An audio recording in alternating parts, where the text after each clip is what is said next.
Hello everyone, नमस्ते तथा जयमसी। आज सुन्दर बेलुकाको समयको निम्ति अनि आजको यो बेलुकाको समय चाहिँ म एउटा सानो कुराहरू तपाईँको सामने भन्न आइरहेको छु। परमेश्वरको प्रेम, परमेश्वरको प्रेम कस्तो छ भन्ने कुराहरू है, परमेश्वरले तपाईँ र मलाई कस्तो प्रेम गर्नुहुन्छ भन्ने कुराहरू परमेश्वरको वचनमा लेखिएको छ कि जसले प्रेम नगर्नेले परमेश्वरलाई चिन्दैन, किनभने परमेश्वर प्रेम हुनुहुन्छ है।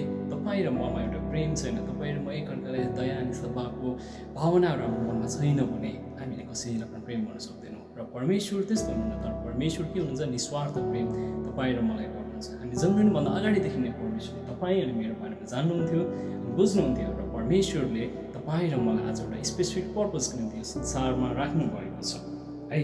परमेश्वरको प्रेम हाम्रो माझमा यसरी प्रकट भयो कि उहाँले आफ्नो एकमात्र पुत्र यस संसारमा पठाउनुभयो ताकि उहाँद्वारा हामी जिउन सकौँ है। कति ठुलो प्रेम परमेश्वरले हाम्रो जीवनमा गर्नुभएको छ, कसरी प्रकट गर्नुभयो अरे, उहाँले आफ्नो एकमात्र पुत्र तपाईँ र मेरो निम्ति यो संसारमा पठाउनु भयो है। किनभने उहाँद्वारा चाहिँ तपाईँ र म के गर्न सकौँ, जिउन सकौँ है।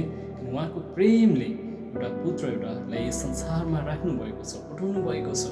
अनि उहाँको पुत्रद्वारा चाहिँ तपाईँ र मलाई चाहिँ परमेश्वरको प्रेम प्रकट गर्नुभएको छ। र त्यो पुत्र चाहिँ को हुनुहुन्छ त, ख्रीष्ट येशू हुनुहुन्छ है। परमेश्वरको यो अद्भुत प्रेम कति महान छ है। आफ्नो एकलौटी पुत्र पनि तपाईँ र मेरो निम्ति दिनुभयो। अनि साँच्चै नै परमेश्वर कति महानता, कति बल हुन्छ हाम्रो जीवनमा, जुन कुरा तपाईँ र मैले चाखेर हेर्नुपर्छ है। अनि साँच्चै जब हामीले परमेश्वरको प्रेम हाम्रो जीवनमा चाख्दछौँ नि, कस्तो ठुलो आनन्द, कस्तो मिठो कुरा, कस्तो त्यो हुन्छ नि एउटा भित्रैदेखि हुने एउटा अन्तर्तृष्णावाला फिलिङ तपाईँ र मैले गर्न सक्छु। जब पवित्र आत्मा तपाईँ र ममा आउनुहुन्छ, उहाँले पवित्र आत्माले तपाईँ र मलाई परमेश्वरको प्रेम देखाउनुहुन्छ।